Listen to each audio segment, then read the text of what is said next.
Mes chers frères et sœurs en Christ, nous continuons avec notre nouvelle série « Tout ce que Jésus-Christ a enseigné ».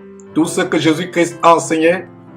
Aujourd'hui, nous allons voir la troisième partie, le vrai bonheur du chrétien. En quoi consiste le vrai bonheur du chrétien? Un bonheur qui est différent du standard du bonheur du monde. Parce que le monde nous a enseigné que le bonheur que nous obtenons dépend des choses matérielles, des réalisations, de ce que nous avons accompli sur terre, de ce que nous avons, de nos possessions. Cela est contraire au standard du bonheur de notre Seigneur et Sauveur Christ Jésus. Le bonheur que nous avons est différent du bonheur du monde. Donc nous allons voir en quoi consiste le vrai bonheur du chrétien. Voilà dans cette série que nous avons annoncé tout ce que Jésus a enseigné. Mes frères, il faudrait d'abord rappeler cette grande commission du Seigneur Jésus-Christ en Matthieu chapitre 28. À la fin de ce chapitre, et c'est le dernier chapitre de l'évangile de Matthieu, Matthieu chapitre 28. Matthieu chapitre 28 au verset 19. Nous avons ces deux grands versets que j'appelle la grande commission du Seigneur Jésus-Christ à ses disciples.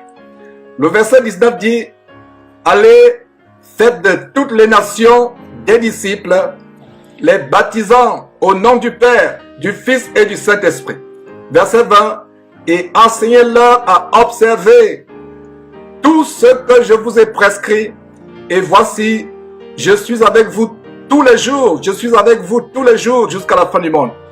Mes frères, voilà la grande commission que le Seigneur Jésus nous a donnée à ses disciples et à nous aujourd'hui dans ce temps de la fin. Cette commission a deux parties. Comme je l'ai dit précédemment, dans les deux premières parties de cette série sur tout ce que Jésus a enseigné, il y a deux parties dans cette commission. La première partie, c'est aller, faites de toutes les nations des disciples, les baptisant au nom du Père, du Fils et du Saint-Esprit. Voilà la partie qui a été, je dirais, accomplie avec plus ou moins de succès jusqu'à ce temps dans lequel nous vivons. Les nations ont entendu la parole de Dieu. Plusieurs personnes viennent à Christ. Plusieurs personnes sont baptisées. Voilà la partie de la commission qui, je dirais, a du succès, ou du moins un succès relatif. Mais la deuxième partie, verset 20, enseignez-leur à observer tout ce que je vous ai prescrit. Voici, je suis avec vous tous les jours jusqu'à la fin du monde. Voilà la partie sur laquelle le Seigneur a mis dans mon cœur de mettre l'emphase. Voilà une partie où le corps de Christ a lamentablement échoué. Tandis que la première partie, à savoir faire des nations des disciples, les baptisant au nom du Père, du Fils et du Saint-Esprit, a réussi. Il y a un échec lamentable concernant la deuxième partie. Un véritable disciple de Jésus-Christ doit être enseigné à observer tout ce que Jésus-Christ a prescrit.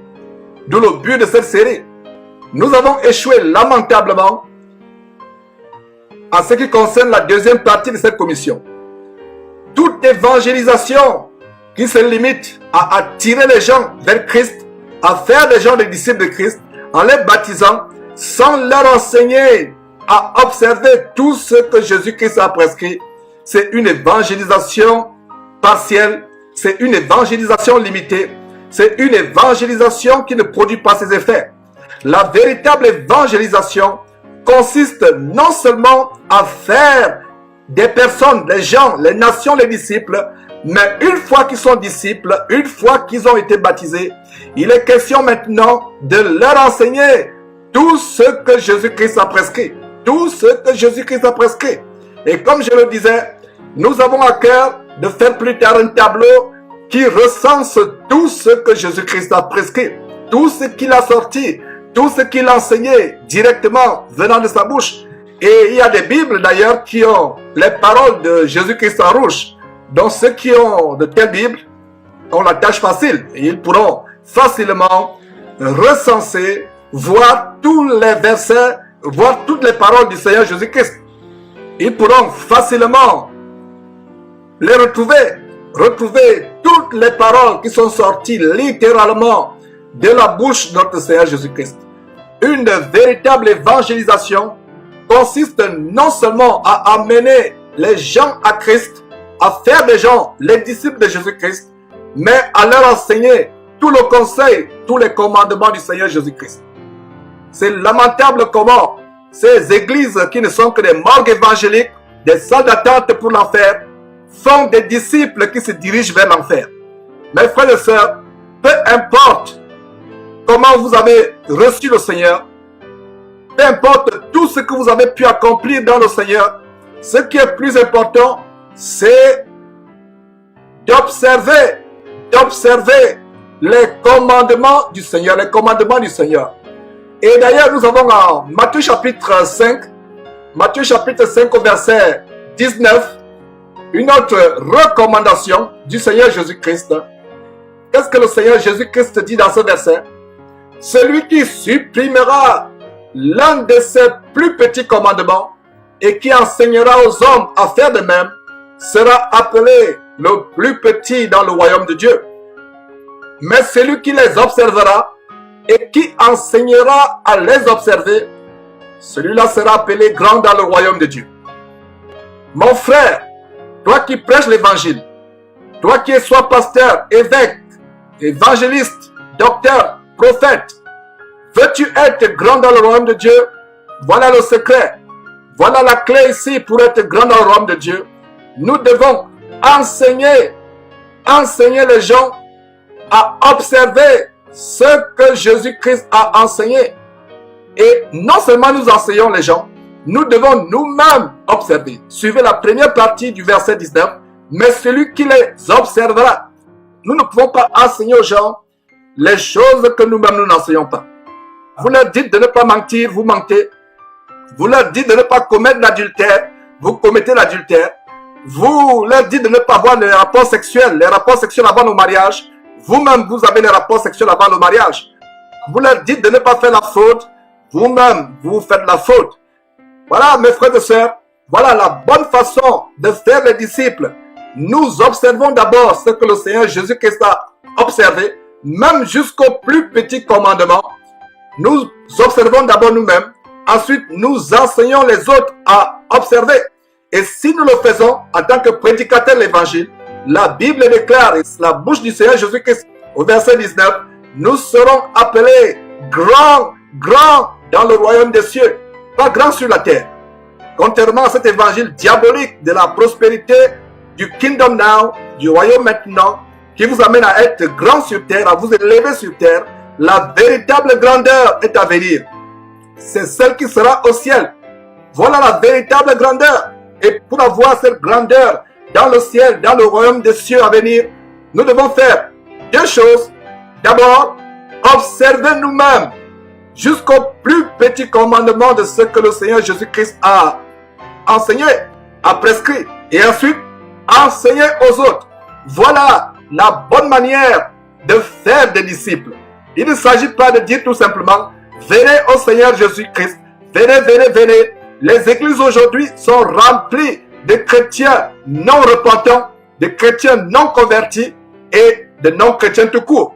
Parce qu'un véritable chrétien, c'est celui qui est venu à Jésus-Christ en passant par la repentance, en produisant, comme Jean-Baptiste disait, les fruits dignes de la repentance. Voilà un véritable disciple qui observe les commandements du Seigneur Jésus-Christ jour après jour. Qui observe les commandements du Seigneur Jésus-Christ jour après jour. Ou qui s'attelle à les observer. Qui s'efforce à les observer en demandant à Dieu la grâce chaque jour d'observer ses commandements. Voilà comment nous produisons les disciples. Et comment, mes frères et sœurs, pouvons-nous enseigner les disciples à observer les commandements du Seigneur Jésus-Christ si on ne les connaît pas? Donc voilà pourquoi nous avons commencé cette série. Amener les chrétiens à être de véritables disciples en observant, c'est-à-dire en appliquant chaque jour, jour après jour, les commandements du Seigneur. Et pour les appliquer, pour les observer, vous devez d'abord les connaître.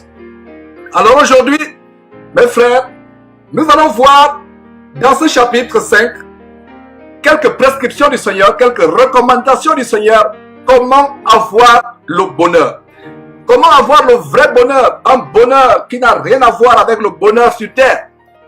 Le bonheur sur terre, il y a cet évangile pervers de la prospérité qui enseigne des doctrines de démons, qui enseigne des choses pernicieuses, telles qu'il faut s'aimer votre argent pour recevoir plus, pour avoir la santé, la guérison. Tout se limite aux choses matérielles. Voilà ce que le monde nous a appris. Romains chapitre 12, verset 2, dit que nous ne devons plus vivre selon le siècle présent, mais que nous devons être transformés par le renouvellement de notre intelligence, afin que nous discernions quelle est la volonté de Dieu, que nous soyons transformés, le renouvellement de l'intelligence. Il y a quelqu'un qui posait une question en commentaire au bas d'une des vidéos que nous avons postées. Qu'est-ce que c'est le renouvellement? Renouveler. Dans renouvellement, nous avons renouveau, nous avons quelque chose de nouveau. Le monde nous a façonnés depuis notre naissance jusqu'à présent avec son moule. Le monde a façonné notre intelligence, notre façon de voir les choses, notre façon de penser, d'agir, de réagir.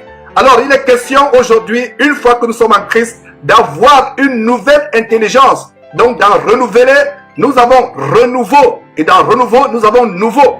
Le renouvellement de l'intelligence suppose que nous avons une intelligence nouvelle qui est saturée par la parole de Dieu, par les commandements de Dieu. Nous ne vivons plus selon le siècle présent. Nous ne vivons plus selon les standards de ce monde. Et selon ce monde, pour être heureux, il faut avoir des richesses, il faut avoir un bon boulot, une belle famille, il faut avoir une vie pépère, une vie où vous n'êtes pas persécuté, vous n'avez pas d'ennemis, vous n'êtes pas attaqué, vous ne souffrez pas pour l'évangile. Ça, ce n'est pas le standard de Jésus-Christ. Nous voyons aujourd'hui, dans cette troisième partie de cette série, sur tout ce que Jésus a enseigné, nous allons voir quel est le vrai bonheur du chrétien. Donc, pour cela, nous allons nous limiter aujourd'hui à quelques versets du chapitre 5 de Matthieu, ce grand évangile, cet évangile merveilleux que Matthieu, inspiré par Dieu, nous a apporté. Alors, nous voyons au verset 1, je vais lire du verset 1 jusqu'au verset 12. Alors, le verset 1 commence par ceci. Voyons la foule. Jésus monta sur la montagne et après qu'il se fut assis, ses disciples s'approchèrent de lui. Verset 2. Et ayant ouvert la bouche, il les enseigna et dit. Il y a une première remarque à ce niveau avant de continuer la lecture. Que Jésus n'a pas enseigné la foule.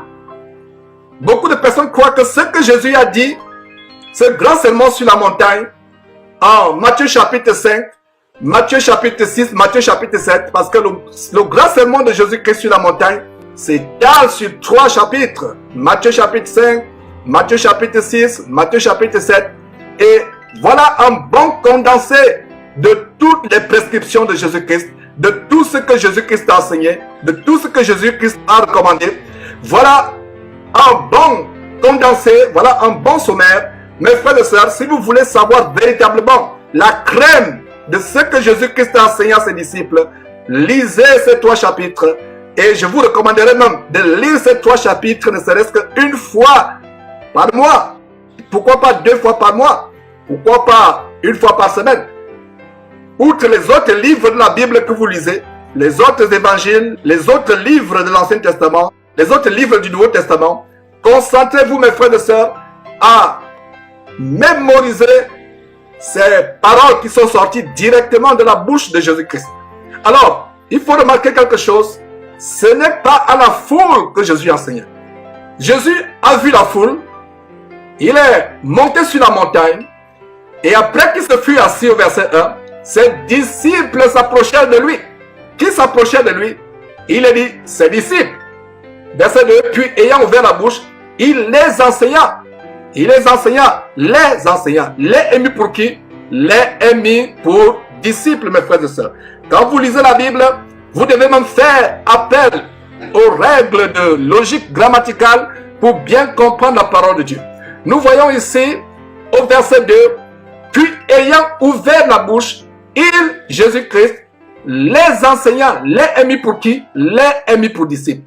Donc mes frères, tout ce que nous allons voir, du verset 3 au verset 11 ou au verset 12, cela s'adresse aux disciples. Cela ne s'adresse pas au monde entier. Le monde entier ne peut pas comprendre le standard d'être heureux, le standard du bonheur du chrétien, qui ne dépend pas des possessions matérielles, des biens de la terre, mais le bonheur qui dépend de ce que nous allons voir. Alors, verset 3, heureux les pauvres en esprit, car le royaume des cieux est à eux.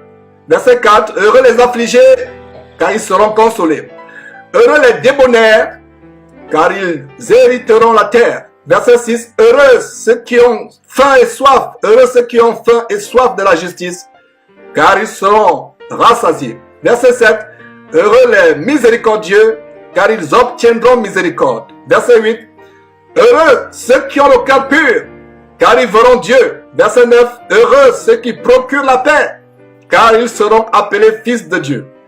Verset 10, heureux ceux qui sont persécutés pour la justice, car le royaume des cieux est à eux.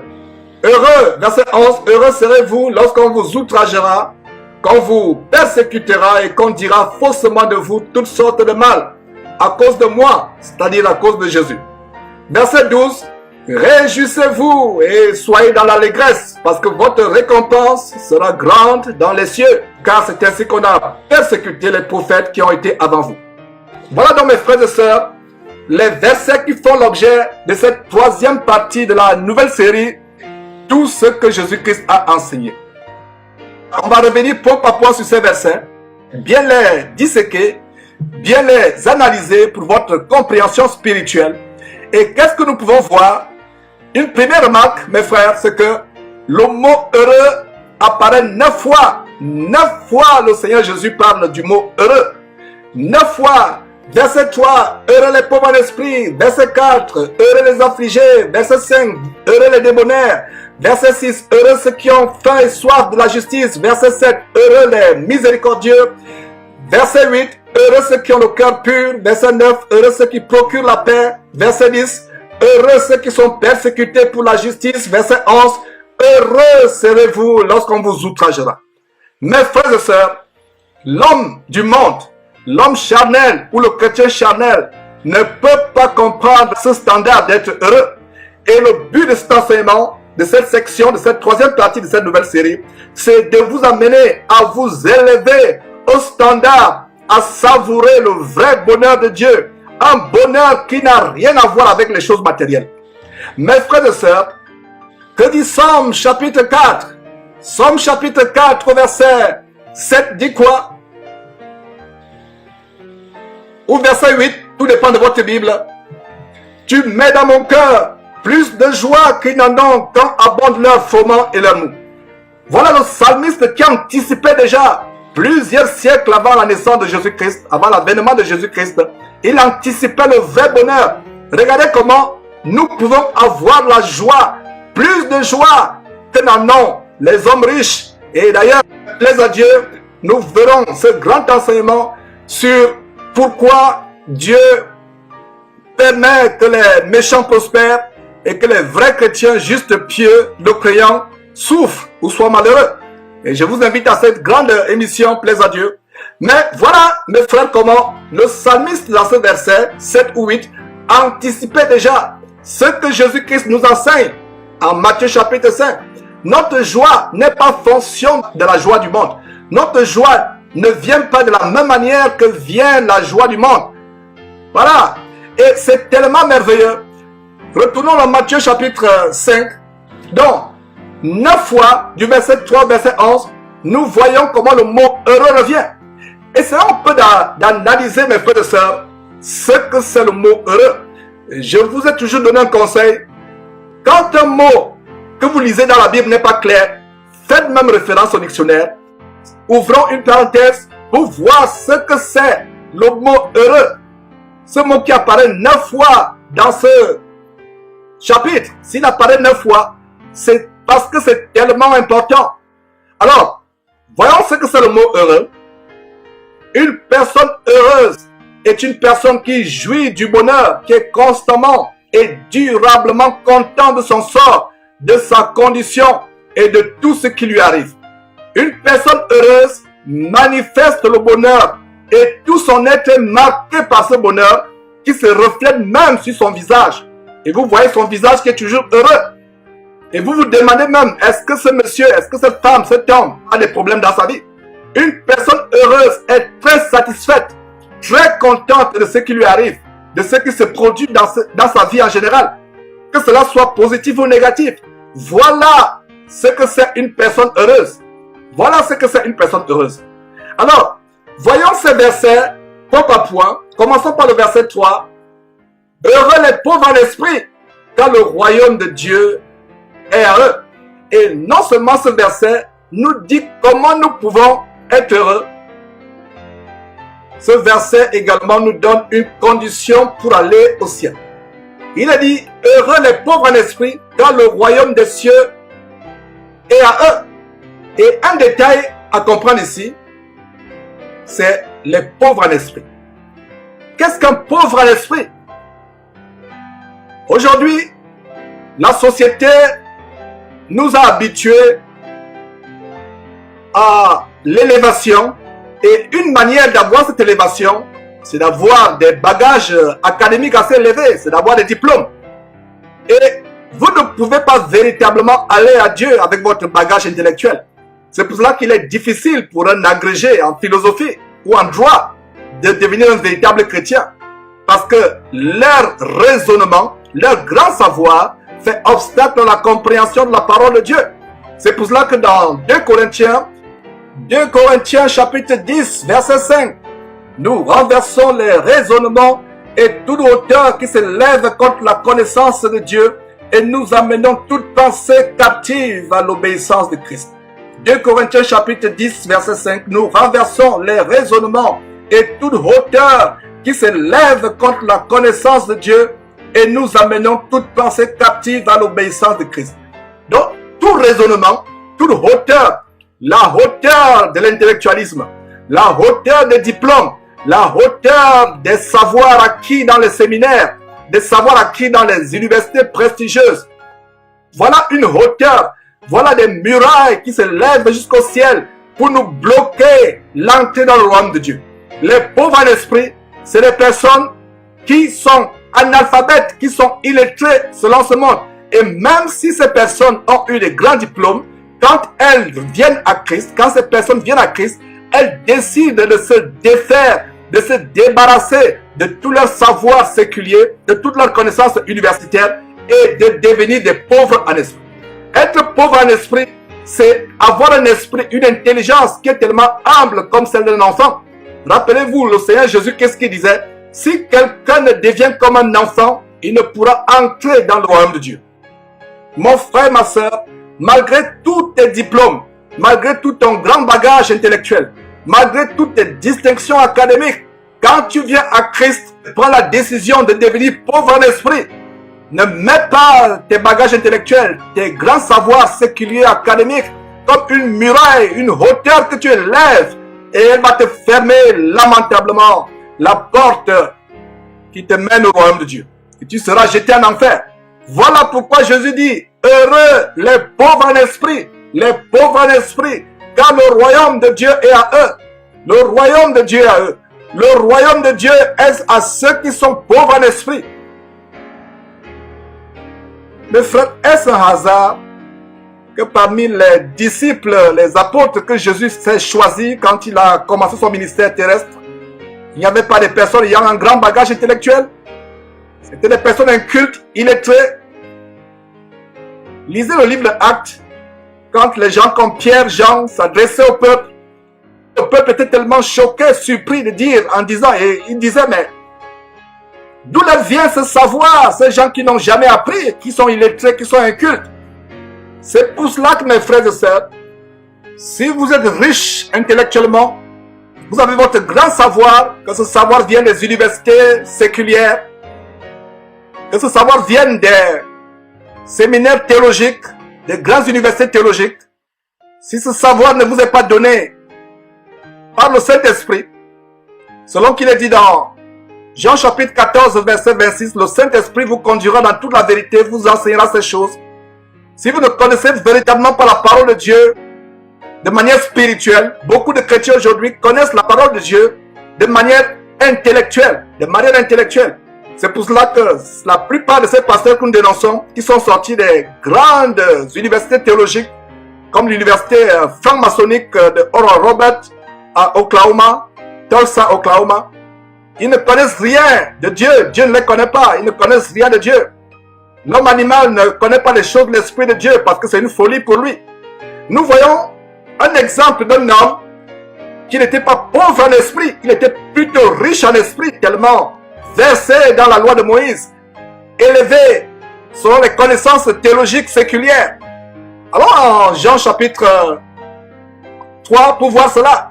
Voilà un homme et vous allez voir que cet homme, malgré son grand savoir, ne connaissait pas des choses spirituelles que Jésus venait annoncer. Alors nous voyons, mais il y eut un homme d'entre les pharisiens nommé Nicodème, un chef des Juifs, qui vint lui auprès de Jésus de nuit et lui dit, Rabbi, nous savons que tu es un docteur venu de Dieu, car personne ne peut faire ces miracles que tu fais si Dieu n'est avec lui. Jésus lui répondit, en vérité, je te le dis, si un homme ne naît de nouveau, il ne peut voir le royaume de Dieu. Encore une autre condition pour voir le royaume de Dieu. Jésus dit en Matthieu chapitre 5, que nous avons lu tout à l'heure, verset 3, heureux les pauvres en esprit, car le royaume de Dieu est en eux. Et à Nicodème, il dit, si un homme ne naît de nouveau, il ne peut voir le royaume de Dieu. Verset 4, Nicodème, cet homme tellement instruit, riche en esprit, contrairement au standard de Jésus-Christ d'être pauvre en esprit, cet homme était riche en esprit. Alors, Jésus lui dit, voilà Nicodème, verset 4, Nicodème lui dit, comment un homme peut-il naître quand il est vieux? Peut-il rentrer dans le sein de sa mère et naître? Verset 5, Jésus répondit, en vérité, je te le dis, si un homme ne naît d'eau et d'esprit, il ne peut entrer dans le royaume de Dieu. Verset 6, ce qui est né de la chair est chair, ce qui est né de l'esprit est esprit. Verset 7, ne t'étonne pas que je t'ai dit, il faut que vous naissiez de nouveau. Verset 8, le vent souffle où il veut et tu en entends le bruit, mais tu ne sais d'où il vient, ni où il va. Il en est ainsi de tout homme qui est né de l'esprit. Nicodème, verset 9, Nicodème lui dit, comment cela peut-il se faire? Verset 10, Jésus lui répondit, tu es docteur d'Israël et tu ne sais pas ces choses. Voilà là où je voulais vous amener. Voilà un homme qui n'était pas pauvre en esprit, qui était plutôt riche en esprit. Il avait un doctorat, mais ne savait pas les choses pourtant spirituellement élémentaires que Jésus-Christ lui annonçait. Voilà comment l'intellectualisme, le bagage intellectuel élevé, les grandes distinctions académiques bloquent la connaissance de la parole de Dieu. Mes frères et sœurs, l'homme animal ne connaît pas les choses de l'Esprit de Dieu parce que c'est spirituellement qu'on en juge. C'est pour cela que 2 Corinthiens chapitre 10 verset 5 dit, nous renversons les raisonnements et toute hauteur qui se lève contre la connaissance de Dieu et nous amenons toute pensée captive à l'obéissance de Christ. Voilà un homme qui avait toute la connaissance, toute la loi de Moïse, les grands prophètes l'avaient étudié. Il était riche en esprit, mais il ne connaissait pas des choses élémentaires. Voilà, mes frères et sœurs, c'est pour cela que le Seigneur Jésus dit, heureux les pauvres en esprit, car le royaume de Dieu est à eux. Mes frères et sœurs, un dernier détail dans ce verset, avant qu'on continue avec le verset 4. Le Seigneur Jésus dit, heureux les pauvres en esprit. Quel est le contraire de heureux? Le contraire de heureux, c'est malheureux. Les gens du monde pensent qu'avec les diplômes académiques, le doctorat, on va avoir une vie heureuse. On va être heureux. Cela est contraire à la parole de Dieu. Mes frères, c'est pas mauvais de faire des grandes études, d'avoir un doctorat, une agrégation.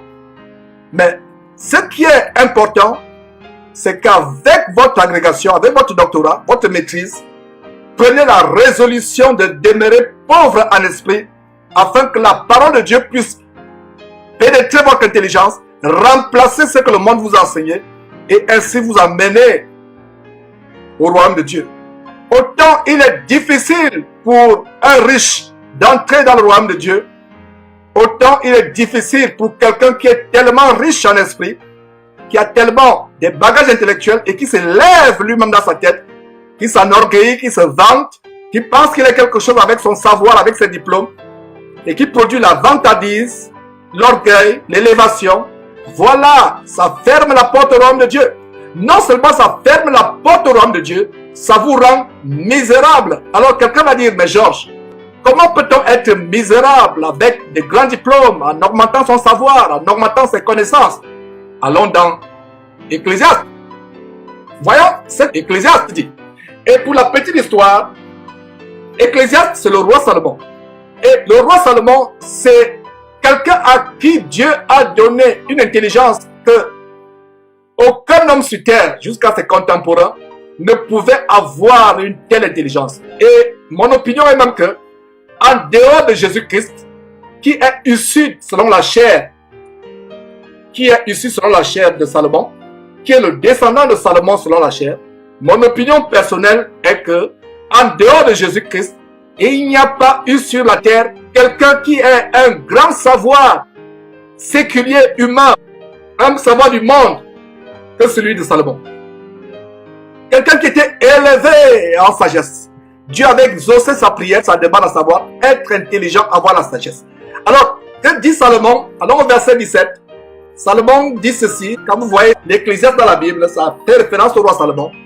Alors, Salomon dit ceci, verset 17. J'ai appliqué mon cœur à connaître la sagesse et à connaître la sottise et la folie. Regardez comment il a appliqué son cœur à acquérir les connaissances, à être instruit, à acquérir le savoir et aussi à connaître la sottise et la folie. Le verset continue en disant, j'ai compris que cela aussi c'est la poursuite du vent. Il a compris que c'est la poursuite du vent. Mais ce n'est pas la raison pour laquelle j'ai voulu qu'on lise Ecclésiaste chapitre 1. Ce qui est important, c'est car avec beaucoup de sagesse, on a beaucoup de chagrin. Et celui qui augmente sa science, augmente sa douleur. Que la parole de Dieu est merveilleuse. Regardez comment Ecclésiaste confirme ce que son descendant dans la chair, plus tard Jésus-Christ devait dire. Il confirme. Jésus dit dans Matthieu chapitre 5 verset 3, heureux les pauvres en esprit. Donc le contraire de heureux les pauvres en esprit, c'est malheureux les riches en esprit.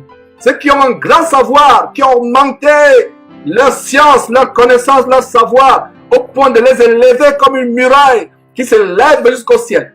Car avec beaucoup de sagesse, verset 18, Ecclésiaste chapitre 1 verset 18, car avec beaucoup de sagesse, on a beaucoup de chagrin. Et celui qui augmente sa science, augmente sa douleur. Et quand il y a la douleur, vous ne pouvez pas être heureux.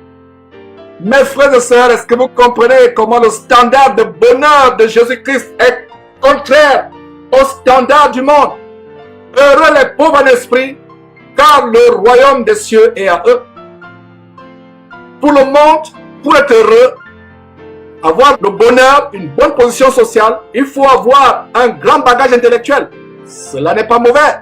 Ce sera mauvais si, avec votre bagage intellectuel, vous n'amenez pas votre intelligence à devenir véritablement pauvre en esprit pour pouvoir recevoir l'infinie grandeur de la parole de Dieu afin d'avoir accès au royaume des cieux. Verset 4. Heureux les affligés, car ils seront consolés. Mes frères, voilà quelque chose qui est contraire à ce que le monde enseigne. La logique du Seigneur Jésus-Christ est contraire à la logique du monde. Comment peut-on être heureux en étant affligé? Comment peut-on être heureux? Mais le Seigneur Jésus dit, vous êtes dans l'affliction, vous serez heureux. C'est pour cela que mes frères, nous devons arriver à ce standard où nous offrons à Dieu des sacrifices de louange. Un sacrifice, c'est ce qui fait mal. Un sacrifice de louange suppose que malgré l'affliction, malgré la persécution, malgré la douleur que vous traversez, vous ouvrez la bouche, vous offrez des louanges à Dieu au milieu de la douleur, malgré les larmes qui ruissellent sur vos joues. Vous offrez à Dieu un sacrifice de louange. Heureux les affligés, mes frères et sœurs. Heureux, il n'est pas dit malheureux les affligés. Le monde vous enseigne que quand vous êtes affligé, vous êtes un malheureux, vous êtes misérable. Mais le Seigneur Jésus-Christ enseigne le contraire. Heureux les affligés. Mes frères et sœurs, gardez à l'esprit que nous sommes toujours en train de voir comment observer ce que Jésus-Christ a prescrit. Et le verset 4 Matthieu chapitre 5 dit, heureux les affligés, car ils seront consolés. Et c'est une joie de voir comment Paul et Pierre et les autres disciples ont enseigné les mêmes choses que Jésus-Christ a enseigné. Non seulement il les a observés, ils enseignent les autres à observer cela. Et c'est cela ce que doit faire un véritable prédicateur de l'évangile. Un véritable ministre de Christ doit mener les gens à observer tout ce que Jésus-Christ a prescrit. Avant d'amener les gens à observer tout ce que Jésus-Christ a prescrit, il doit lui-même les observer. Et voyons comment ce verset 4, heureux les affligés, car ils seront consolés. C'est la même chose que Paul reprend plus tard, quand il écrit aux Romains. Romains chapitre 5, que dit le verset 3 plus tôt. Bien plus, nous nous glorifions même des afflictions, sachant que l'affliction produit la persévérance. Voilà le standard de Jésus-Christ. Voilà comment l'apôtre Paul, écrivant aux Romains, reprend ce que le Seigneur Jésus-Christ a enseigné. À savoir que nous nous glorifions même des afflictions. Heureux les affligés. On ne peut pas se glorifier dans ce qui fait notre douleur. On ne peut pas se glorifier dans ce qui fait notre misère. On ne peut pas se glorifier dans ce qui cause notre tribulation. Heureux les affligés. Et c'est la même chose que Paul dit en Romains chapitre 5, verset 3. Bien plus, nous nous glorifions même des afflictions, sachant que l'affliction produit la persévérance. La persévérance, la victoire dans l'épreuve. Et cette victoire, c'est l'espérance. En fin de compte, il y a cette victoire qui est notre entrée dans le royaume merveilleux, glorieux, prestigieux de notre Seigneur et Sauveur Christ Jésus, le royaume de son Père. Voilà comment nous nous glorifions même dans les afflictions. Vous voyez comment l'apôtre Paul enseigne exactement ce que Jésus-Christ a prescrit. Et nous allons voir qu'il a observé cela. Et non seulement Paul, Jacques aussi. Qu'est-ce que Jacques dit? Jacques chapitre 1, le frère du Seigneur selon la chair, et en même temps un grand serviteur de Dieu et du Seigneur Jésus-Christ. Qu'est-ce qu'il dit en Jacques chapitre 1, verset 2? Mes frères, regardez comme un sujet de joie complète les diverses épreuves auxquelles vous pouvez être exposés. Regardez comme un sujet de joie tout court? Non, mais un sujet de joie complète. Les épreuves auxquelles, mes frères et sœurs, nous sommes exposés, non seulement doivent être un sujet de joie, mais ça doit être un sujet de joie complète. Si l'épreuve, la tribulation ne produit pas une joie complète, tu n'es pas digne d'être un disciple de Jésus-Christ. Il a dit que cette tribulation, ces épreuves, les injures, les persécutions, l'emprisonnement, les menaces de mort, tout ce à quoi nous sommes exposés pour l'évangile de Jésus-Christ, les moqueries, les railleries, cela doit produire en nous un sujet de joie complète. Ça veut dire que si ça produit 99% de joie, vous n'êtes pas digne d'être un disciple de Jésus-Christ. Ça doit produire la joie à 100%. Quelque chose qui est complet, c'est quelque chose qui est à 100%. Il y a des chrétiens, la plupart des chrétiens ne sont même pas arrivés à regarder comme un sujet de joie à 0,01% des tribulations auxquelles ils sont confrontés, des épreuves, des persécutions, des souffrances qu'ils traversent pour le nom de Christ. Ils ne sont même pas arrivés à 1,0 ou même 0,1%. Qu'en est-il de 50%? Qu'en est-il de 99%? Même si vous arrivez à regarder cela comme un sujet de joie à 99,99%, vous n'êtes pas digne d'être un serviteur de Jésus-Christ. Un véritable disciple de Jésus-Christ est celui qui regarde comme un sujet de joie complète à 100%, 100%, les diverses épreuves auxquelles il est exposé. Voilà l'évangile de notre Seigneur Jésus-Christ. Voilà l'évangile. Le monde, l'homme charnel, le chrétien charnel ne peut pas comprendre ces choses. Le bébé spirituel en Christ ne peut pas comprendre ces choses. Seuls ceux qui sont arrivés à la maturité spirituelle comprennent que malgré les souffrances, malgré les tribulations, nous regardons comme un sujet de joie parfaite toutes les épreuves auxquelles nous sommes confrontés.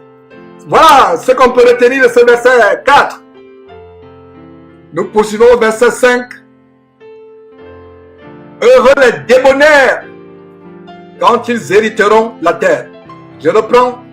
Heureux les débonnaires car ils hériteront la terre. Mes frères, je ne me lasserai point de vous dire que quand vous butez sur un mot que vous ne comprenez pas, faites recours au dictionnaire. Et c'est tellement facile aujourd'hui avec Internet, avec Google, tapez ce que c'est débonnaire et vous aurez une bonne définition de débonnaire. Beaucoup de personnes ont lu leur Bible sans comprendre ce que c'est un débonnaire. Et en vous expliquant, mes frères et sœurs, ce que c'est un débonnaire, ça vous produira la joie en comprenant la profondeur de ce verset. Le mot débonnaire est un mot du français ancien qui signifie excessivement bon jusqu'à la faiblesse. Ça signifie que vous êtes extrêmement bon jusqu'à la faiblesse, au point où les gens du monde, vos voisins, votre famille pensent que vous êtes fou, ou vous êtes bête, ou vous êtes insensé. Vous avez une bonté débordante. Vous avez une bonté exubérante. Une bonté outrancièrement excessive. Au point où les gens du monde pensent que vous êtes devenu fou. Pensent que vous êtes cinglé. Pensent qu'il y a quelque chose qui ne va pas dans votre vie. Ils ne pourront pas comprendre. Être excessivement bon envers le prochain. Envers les autres. Envers les frères en Christ. Envers les gens du monde. Être excessivement bon. Mon frère, ma soeur qui m'écoute, est-ce que tu es arrivé au standard où tu es excessivement bon envers les hommes, envers même les ennemis? D'ailleurs, comment aimer nos ennemis, c'est la deuxième partie de cette série, à savoir tout ce que Jésus nous enseigne. Est-ce que vous êtes excessivement bon au point de faire du bien même à celui qui vous a tué un parent, qui a tué votre enfant, qui a tué votre femme? Est-ce que vous êtes bon au point d'embrasser, de faire du bien même aux ennemis qui en veulent à votre vie? Nous avons un détail de quelqu'un dans la Bible qui était tellement débonnaire. C'est pour cela que la Bible l'appelle l'homme selon le cœur de Dieu, le roi David. Regardez comment Saül, le roi Saül, a tout fait pour tuer, pour exterminer, pour anéantir David. Malgré cela, c'est David qui repartait encore chez Saül et s'exposant encore même à la tuerie, risquant même encore sa vie. Regardez, voilà un exemple de débonnaire. Un débonnaire, c'est quelqu'un qui est excessivement bon. En partageant cette série, mes frères et sœurs, sur tout ce que Jésus nous a enseigné, je me rends compte à quel point il est difficile d'entrer dans le royaume de Dieu. À quel point il est difficile, charnellement, je précise bien, charnellement, humainement, d'arriver au standard de Jésus-Christ. C'est pour ça que cette série est tellement importante. Je vous encourage à vous y abonner, à vous y souscrire. Il y a une playlist qu'on a faite sur YouTube sur cette série. Écoutez, mettez en pratique, circulez-la autour de vous. Que c'est difficile humainement, charnellement, d'arriver au standard de Jésus-Christ, à la parfaite stature du Seigneur Jésus-Christ. Que Dieu nous fasse sa grâce d'y arriver. C'est par la grâce que nous arrivons à ce niveau. Ce n'est pas par nos propres forces. Sinon, la gloire nous reviendrait, c'est par grâce.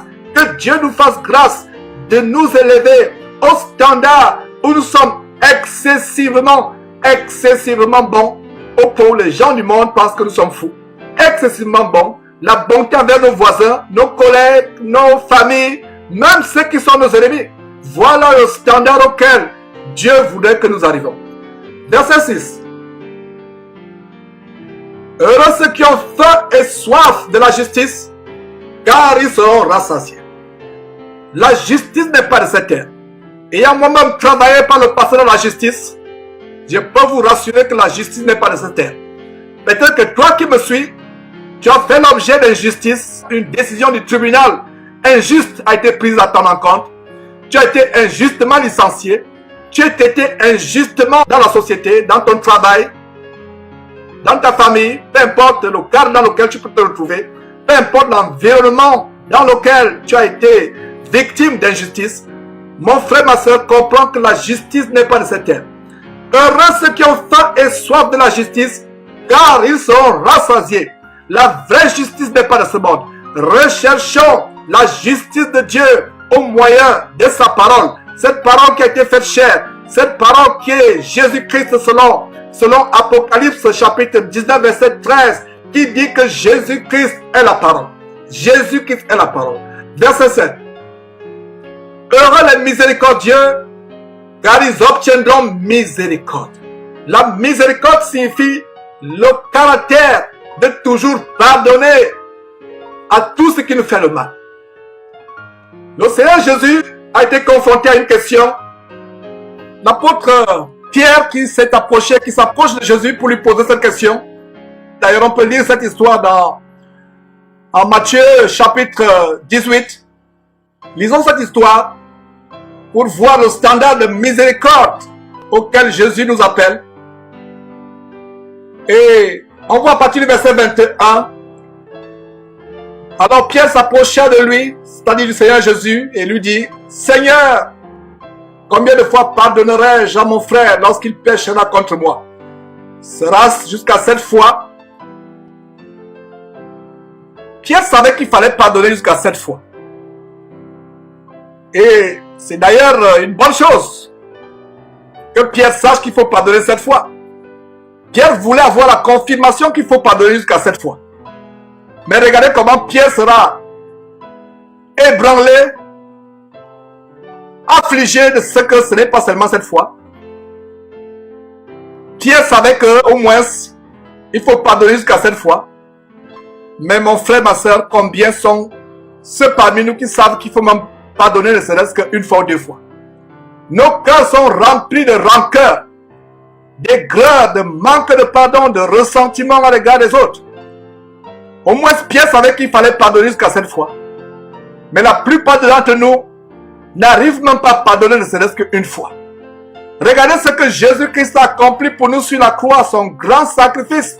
Nous qui étions pécheurs, même les péchés dont nous avons hérité de nos ancêtres, de nos parents, il les a lavés par son sang précieux qui a coulé sur la croix. Nous devons pardonner comme Dieu nous a pardonné en Christ Jésus. Alors Pierre s'approche de Jésus, lui dit, Seigneur, combien de fois pardonnerai-je à mon frère? Notez très bien qu'il a dit mon frère. Il n'a même pas dit mon ennemi. Même nos ennemis, nous devons leur pardonner. Mais ici, il a dit mon frère. Que de ressentiment parmi les frères dans les églises, dans les assemblées chrétiennes. De jalousie, de concurrence, de ressentiment, d'envie. Seigneur, combien de fois pardonnerai-je à mon frère lorsqu'il péchera contre moi? Sera 7 fois. Verset 22, Jésus lui dit, je ne te dis pas jusqu'à 7 fois, mais jusqu'à 70 fois 7 fois. Ce qui signifie 77 fois 7 fois. Très rapidement, prenez votre calculatrice, ou si vous êtes fort en calcul mental, calculez 77 fois 7.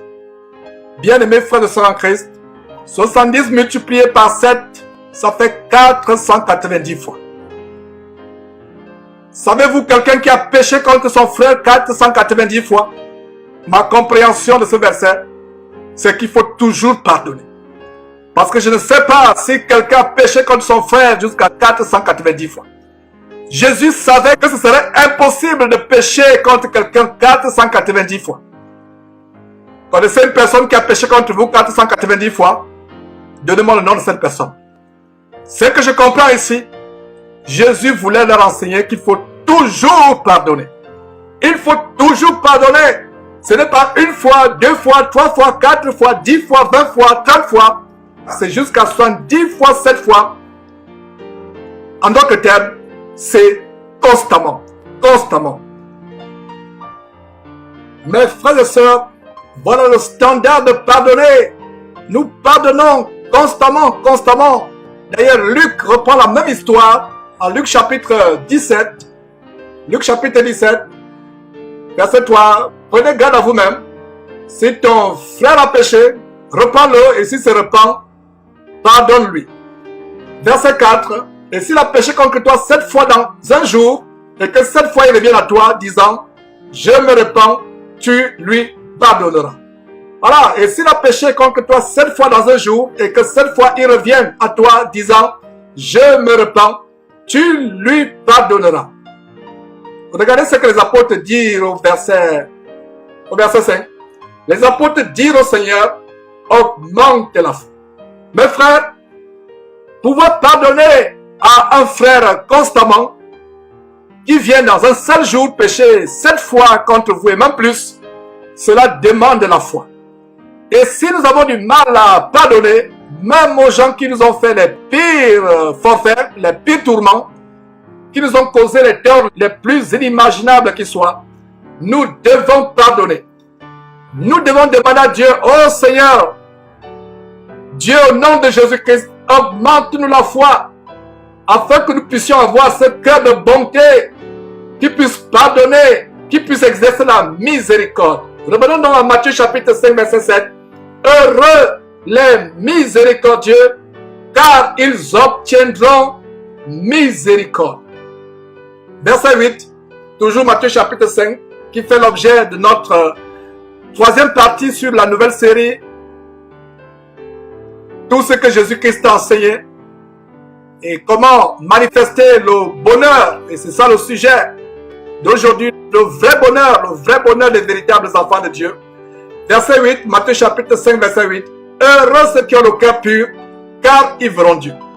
Mes frères, dans cette grande émission intitulée 12 révélations extraordinaires au sujet du ciel ou du paradis que tout chrétien doit savoir, nous vous montrions la beauté du ciel, la pureté du ciel, et nous démontrions dans cette émission comment aucune impureté ne peut être tolérée. Même la moindre once, la moindre poussière d'impureté, même la moindre poussière microscopique, presque invisible à l'œil nu, d'impureté ne peut être tolérée au ciel. Heureux ceux qui ont le cœur pur. Ma soeur, mon frère, voilà une condition pour entrer dans cet endroit extrêmement, excessivement, outrancièrement beau, le ciel au paradis, avoir le cœur pur. Est-ce que ton cœur est dépouillé de toute impureté? Est-ce que ton cœur est dépouillé de l'envie, de la jalousie, de la rancœur, du ressentiment, du manque de pardon? Est-ce que ton cœur est dépouillé des impuretés venant des pensées, les pensées d'adultère, les pensées de fornication, les pensées de haine, de vol? Est-ce que ton cœur est dépouillé de ces pensées?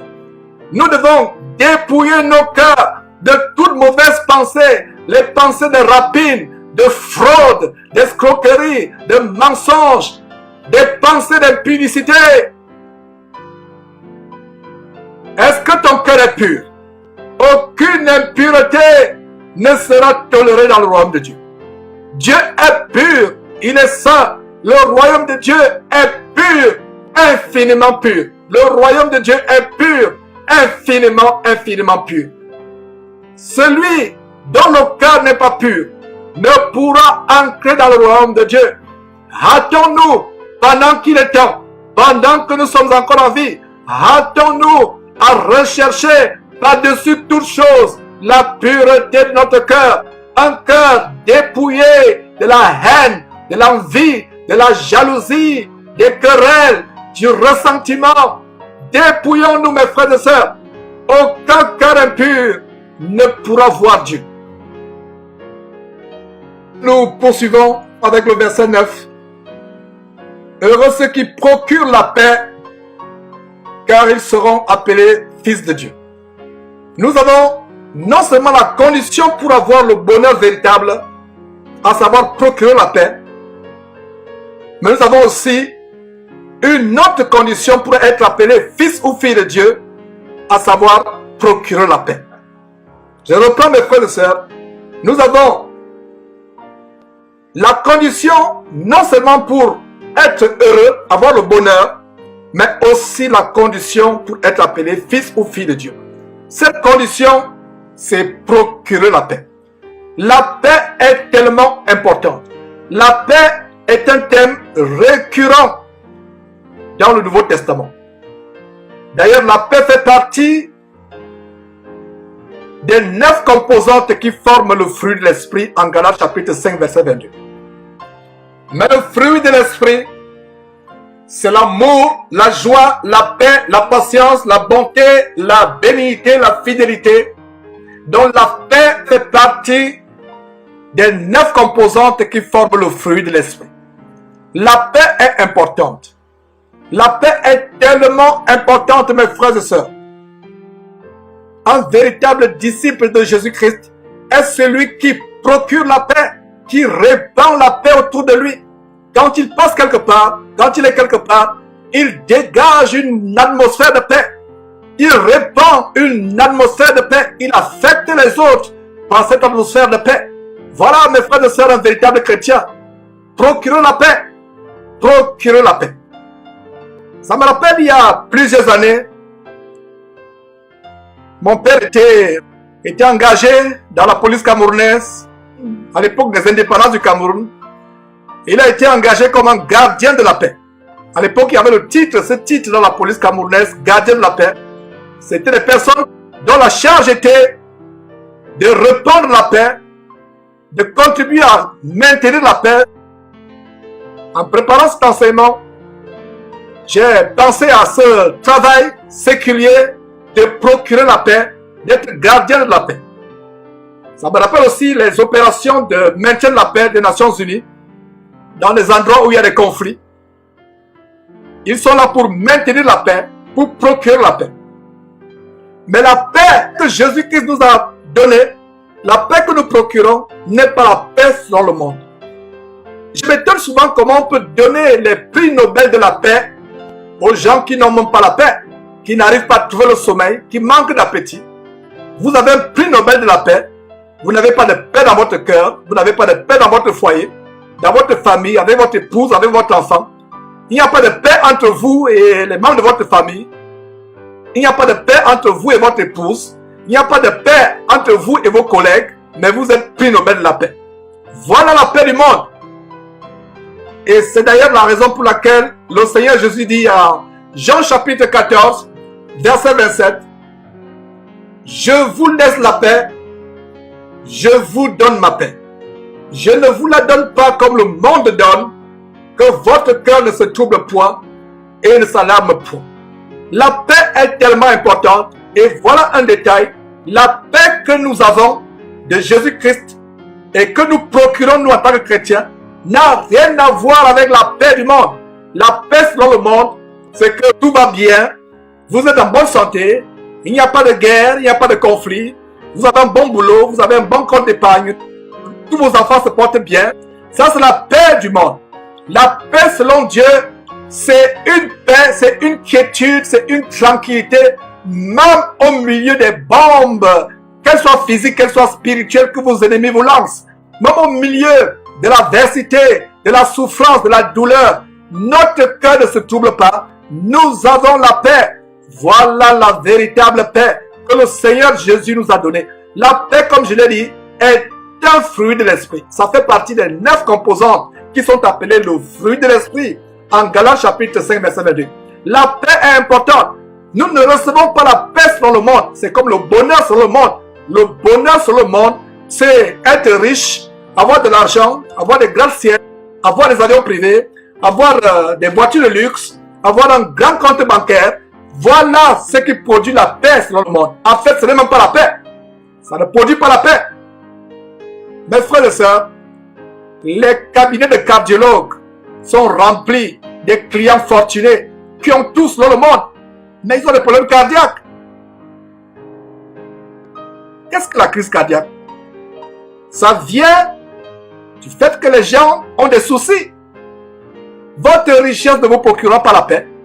Votre abondance, vos diplômes, tout ce que vous avez accompli sur terre ne vous apportera pas la paix. Sinon, les cabinets de cardiologues ne seraient pas remplis des riches de ce monde qui ont des préoccupations. Parce que la Bible dit, là où est ton cœur, là aussi se trouve ton trésor. Et si ton trésor n'est pas dans la parole de Dieu, n'est pas en Christ Jésus, mais est dans les choses, ton trésor se trouve plutôt dans les choses de ce monde, la richesse de ce monde, les biens de ce monde, ça va produire les crises cardiaques, ça va produire le trouble, le manque de sommeil, le manque de paix. La véritable paix est en Christ Jésus. Non seulement nous l'obtenons de Christ Jésus, mais nous pouvons aussi procurer la paix autour de nous.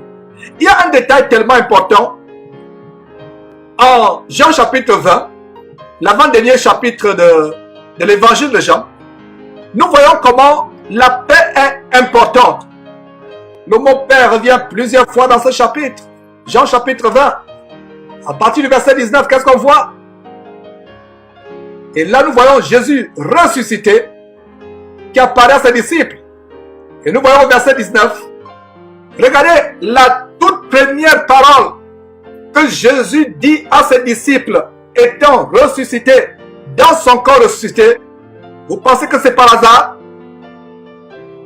La paix est tellement importante. Le jour de ce soir, qui était le premier jour de la semaine, les portes du lieu où se trouvaient les disciples étaient fermées à cause de la crainte. Ils n'avaient pas de paix dans le cœur. Ils avaient peur des Juifs. Et chaque fois que vous avez peur de vos ennemis, vous avez le trouble dans votre cœur. Vous n'avez pas de paix. Alors à cause de la crainte qu'ils avaient des Juifs, Jésus vint se présenter au milieu d'eux. Avant de continuer en détail ici, les portes du lieu où se trouvaient les disciples étaient fermées. Alors, comment Jésus a pu entrer alors que les portes étaient fermées? Entrer pour se présenter au milieu d'eux. Le corps ressuscité de Jésus-Christ avait la capacité de traverser les murs, de traverser les matériaux, les éléments. C'est le même corps que vous et moi, mes frères et sœurs, aurons, si du moins nous persévérons jusqu'à la fin, à la résurrection des morts, quand les morts en Christ et les vivants, ce jour-là, ceux qui auront été fidèles à Christ Jésus, seront élevés dans le ciel. C'est un corps incorruptible, un corps merveilleux. Consolez-vous par ces paroles. Voilà donc, Jésus leur apparaît, se présente au milieu d'eux, et quelle est la toute première parole que Jésus dit après sa résurrection? La paix soit avec vous. Que c'est formidable, mes frères et sœurs. Voilà la toute première parole. La paix soit avec vous. La paix est importante. Nous devons être des personnes qui procurent la paix. Des personnes paisibles. Mon frère, procures-tu la paix à ton épouse? Ma soeur, procures-tu la paix à ton époux? Mes jeunes frères, procurez-vous la paix à vos parents? Nous devons être ceux qui procurent la paix.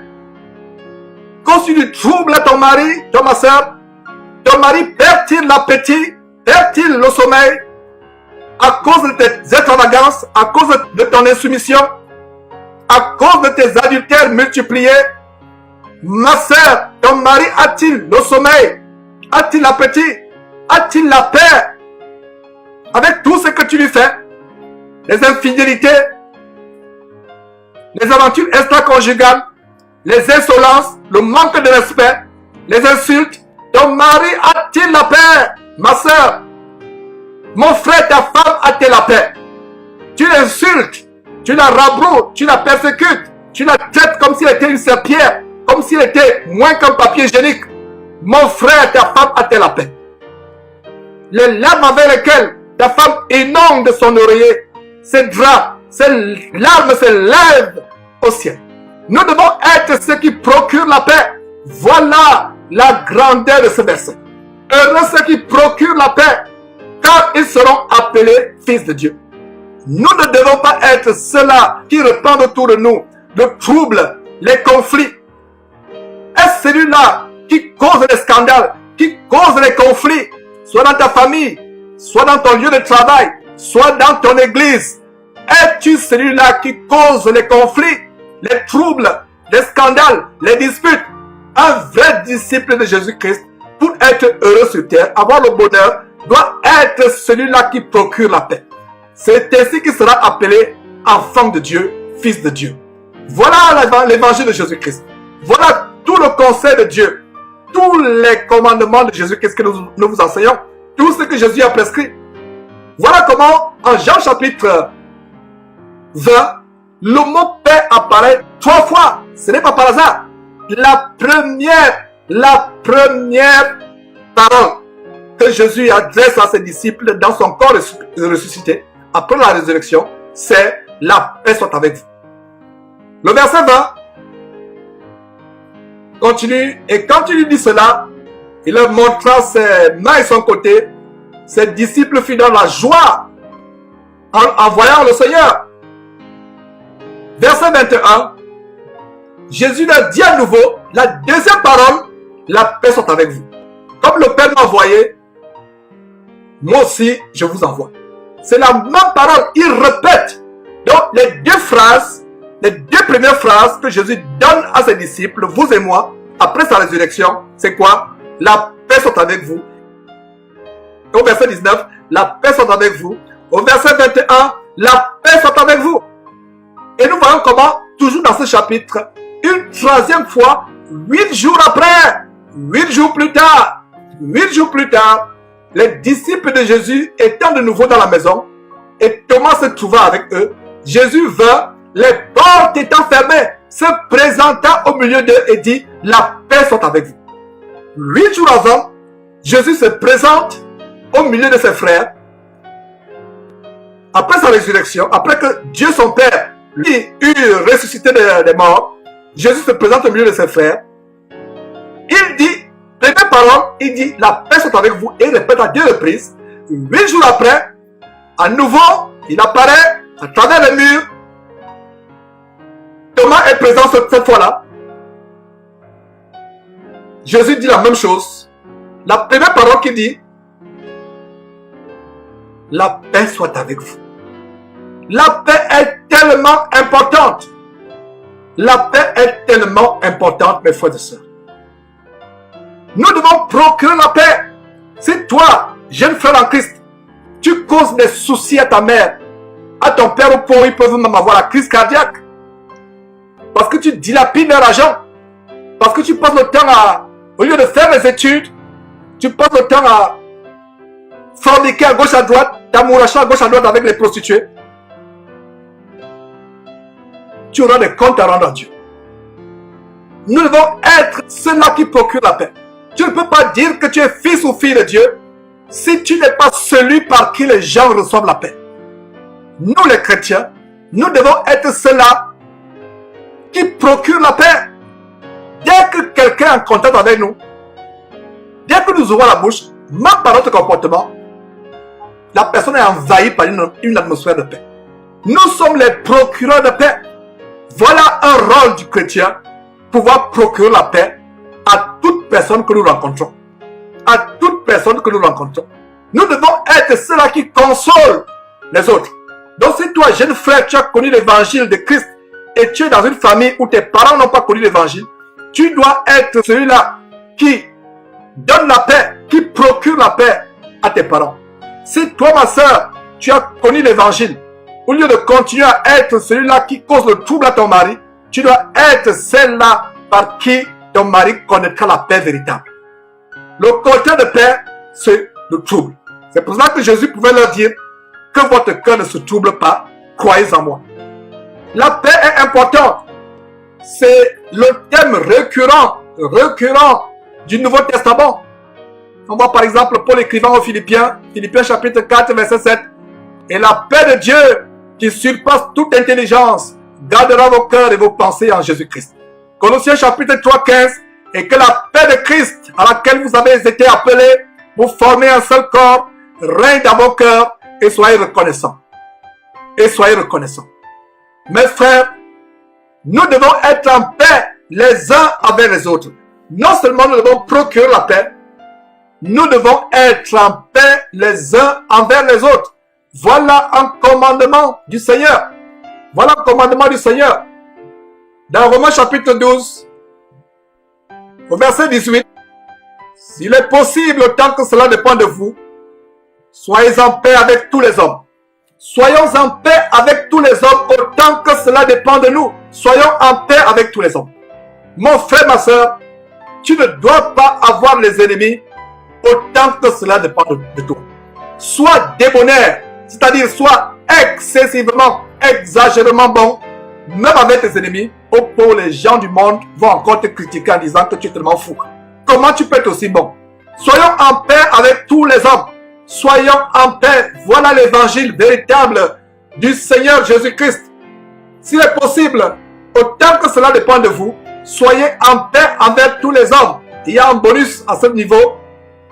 Verset 19. Ne vous vengez pas vous-même. Ne me pas dire ne vous vengez pas. La Bible dit, ne vous vengez point. J'ai toujours dit qu'il y a une différence entre pas et point. Quand il n'y a pas, c'est qu'il y a possibilité même d'avoir des exceptions. Mais quand il y a point, il n'y a pas d'exception un tant soit peu. Verset 19. Ne vous vengez point vous-même. Bien-aimés, mais laissez agir la colère. Car il est écrit, à moi la vengeance, à moi la rétribution, dit le Seigneur. Verset 20, mais si ton ennemi a faim, donne-lui à manger. S'il a soif, donne-lui à boire, car en agissant ainsi, ce sont des charbons ardents que tu amasseras sur sa tête. Voilà un verset qui a fait l'objet de la deuxième partie de cette merveilleuse série sur tout ce que Jésus a enseigné. Et la deuxième partie, nous enseignons comment aimer nos ennemis. Voilà un verset que nous avons mentionné, verset 21. Ne te laisse pas vaincre par le mal, mais surmonte le mal par le bien. Nous devons être ceux-là qui procurent la paix. Et nous ne pouvons pas être les procureurs de paix si nous ne sommes pas en paix les uns envers les autres. La paix est une condition essentielle pour être véritablement enfant de Dieu.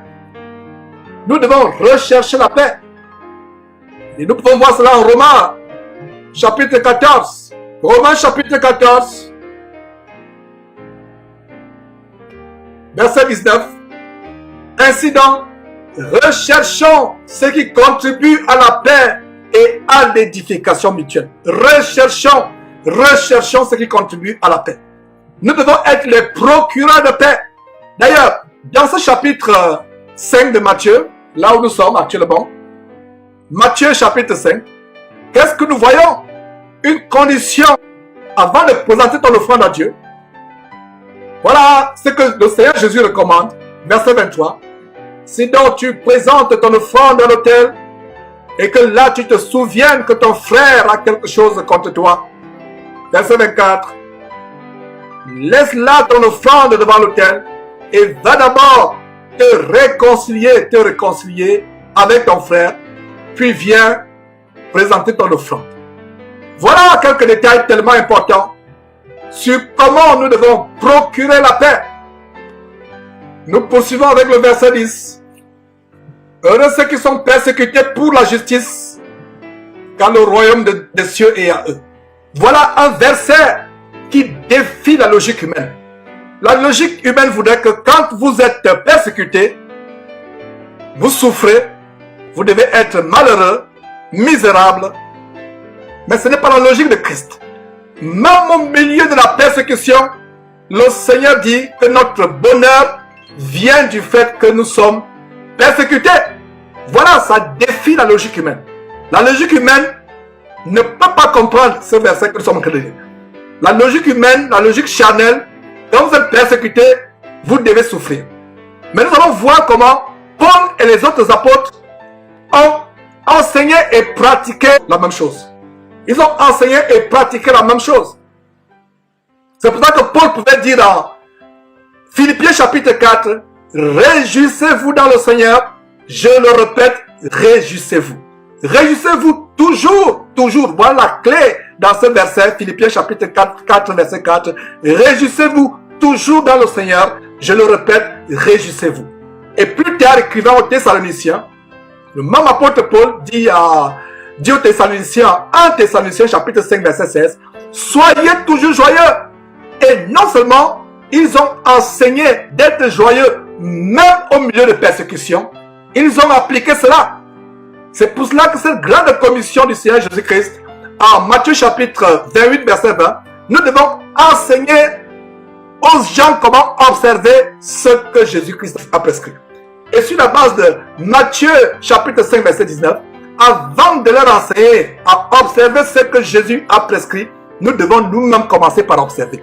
Nous voyons comment l'apôtre Paul reprend les paroles de Jésus-Christ, enseigne aux gens à les observer, à être joyeux même au milieu des afflictions, des tribulations. Et on voit comment le même apôtre Paul dit en Romains chapitre 5, bien plus, nous nous glorifions même des afflictions, sachant que l'affliction produit la persévérance. Voyons si l'apôtre Paul qui a enseigné ces choses ne les a pas appliquées. Mes frères, il y a une merveilleuse histoire dans Actes chapitre 16 et vous allez voir comment Paul et Silas et les autres se réjouissaient malgré la persécution dont ils étaient victimes. Et en Actes chapitre 16, lisez cette histoire, mes frères et sœurs. On peut voir, à partir du verset 16, comment Paul et d'autres disciples se rendaient à un lieu de prière. Une servante qui avait un esprit de Python et qui, en devinant, procurait un grand profit à ses maîtres, vint au-devant d'eux et s'est mis à les suivre. Elle criait, ces hommes sont les serviteurs du Dieu très haut. Ils vous annoncent la voie du salut. Paul ne s'est pas empressé, ne s'est pas réjoui de ce que cette femme faisait leur publicité. Il a discerné que cette femme parlait inspirée par un esprit de Python. Si cette femme faisait la même chose aujourd'hui, beaucoup de pasteurs que nous dénonçons la recruteraient comme directrice de communication. Si cette femme revenait aujourd'hui faire la même chose, la plupart des pasteurs d'Imovor que nous dénonçons la recruteraient comme leur directrice de communication. Mais Paul ne s'est pas laissé duper. Paul a discerné que malgré cette publicité que cette femme leur faisait, il y avait un esprit de divination derrière. Alors, dans ce chapitre, Actes chapitre 16, verset 17, il s'est mis à les suivre. Elle criait, ces hommes sont les serviteurs du Dieu très haut et ils vous annoncent la voie du salut. Elle fit cela pendant plusieurs jours, après quoi Paul, fatigué, se retourna et dit à l'esprit de Python. Notez très bien que Paul n'a pas dit à la femme, mais il a dit à l'esprit de Python, je t'ordonne au nom de Jésus-Christ de sortir d'elle, et l'esprit de Python sortit à l'heure même.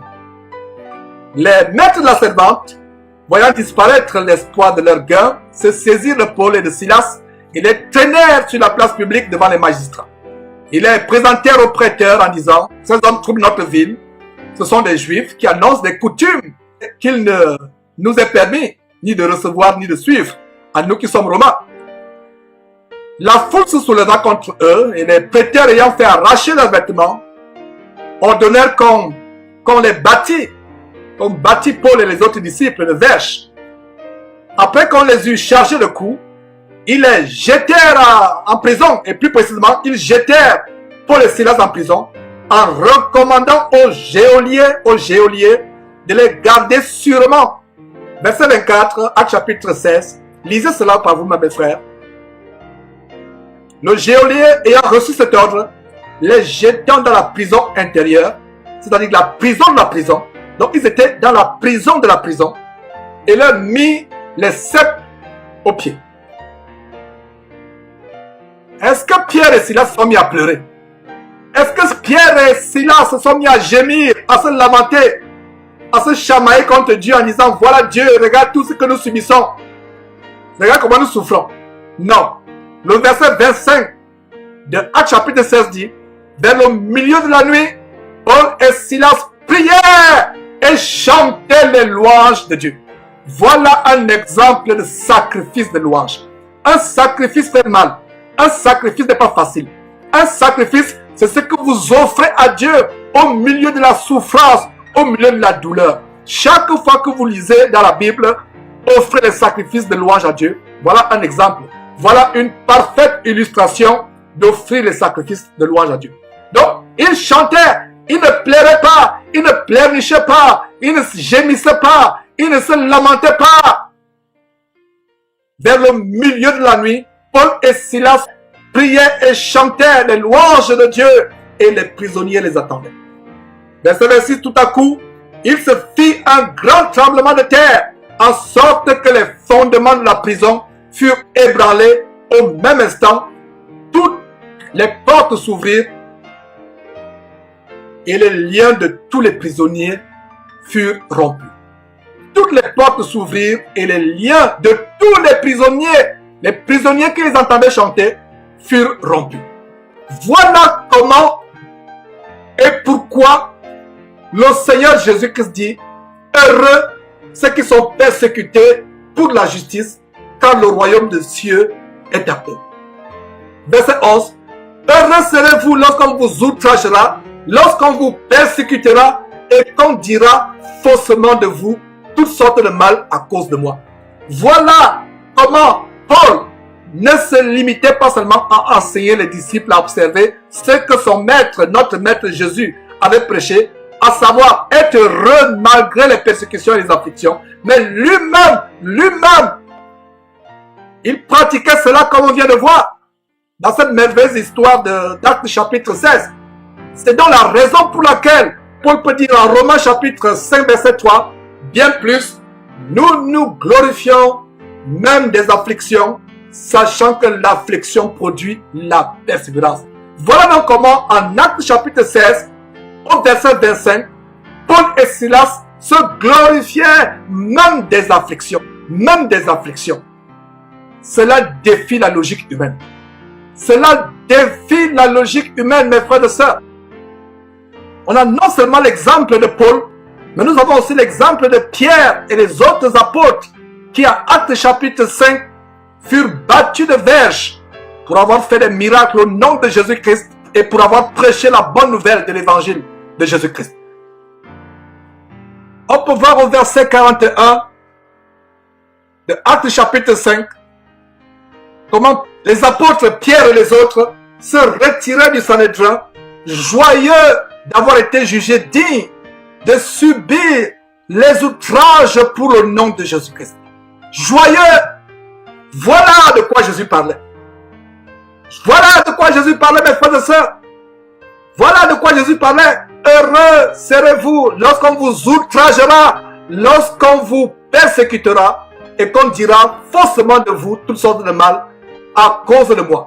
Voilà Pierre et les autres apôtres qui sont persécutés comme des malfaiteurs. Ils sont outragés, persécutés, battus comme s'ils étaient des brigands, des malfaiteurs. La Bible dit quoi? Actes chapitre 5 verset 41. Les apôtres se retirèrent devant le Sanhédrin. Malheureux, c'est ça? Misérable, c'est ça? Triste, c'est ça? Affligé, c'est ça? Non! Actes chapitre 5 verset 41. Les apôtres se retirèrent de devant le Sanhédrin, joyeux d'avoir été jugés dignes de subir des outrages pour le nom de Jésus. Ce n'est donc pas par hasard que Pierre, qui faisait partie des apôtres qui ont été affligés, peut dire à 1 Pierre, chapitre 1, verset 6.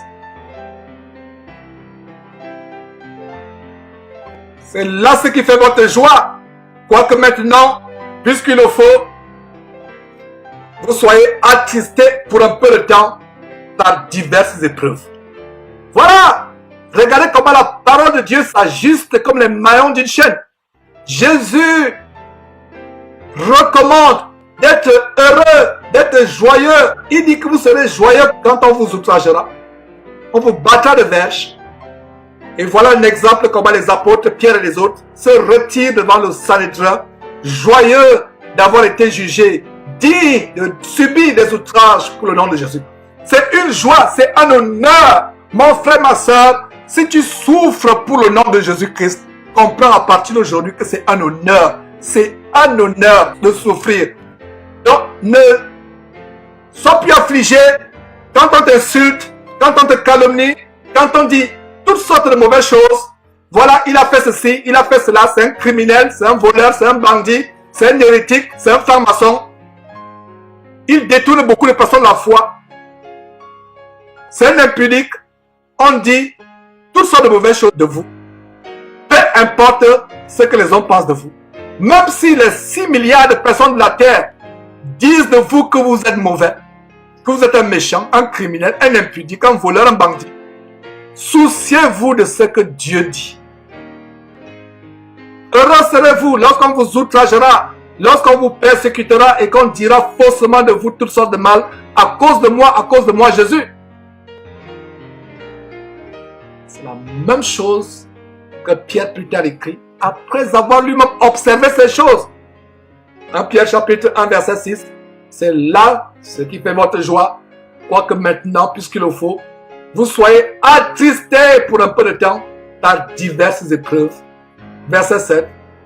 Afin que l'épreuve de votre foi, plus précieuse que l'or périssable, que cependant est éprouvée par le feu, ait pour résultat la louange, la gloire et l'honneur lorsque Jésus-Christ apparaîtra. Voilà ce vers quoi nous languissons, le retour glorieux de Jésus-Christ. La Bible ne dit-elle pas que mieux vaut la fin d'une chose que le commencement. Quand Jésus-Christ reviendra et que nous serons avec lui dans les cieux, on ira à sa rencontre dans les cieux et que nous serons transformés, ayant un corps qui a revêtu la gloire, la brillance, la scintillance, l'immortalité. Nous ne penserons plus à toutes les flagellations, à toutes les bastonnades, à tous les emprisonnements que nous avons subis pour le nom de Jésus-Christ. Mes frères et sœurs, c'est cela la parole de Dieu. Et Jacques était certainement parmi les gens qui avaient été battus par les chefs des Juifs et qui étaient joyeux d'avoir été jugés dignes de subir des outrages pour le nom de Jésus-Christ. Jacques était certainement parmi eux. Et voyons ce que ce Jacques dit, plus tard écrivant, rappelant aux gens à observer les choses que Jésus-Christ a prescrites, à savoir, soyons heureux, même au milieu des outrages et des persécutions. Lui-même a été persécuté, et voyons ce qu'il dit plus tard.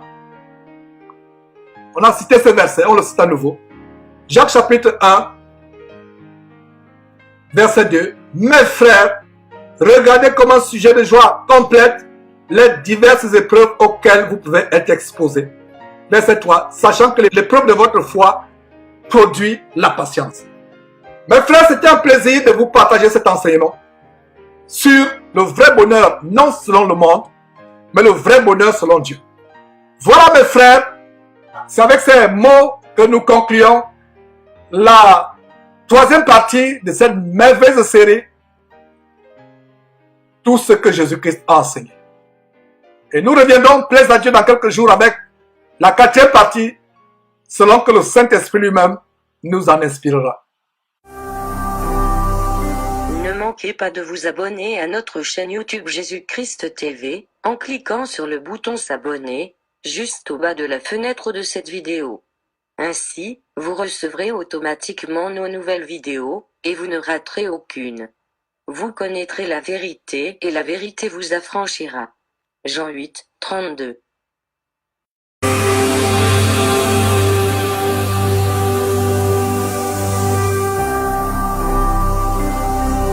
Jésus-Christ TV, vous connaîtrez la vérité et la vérité vous affranchira.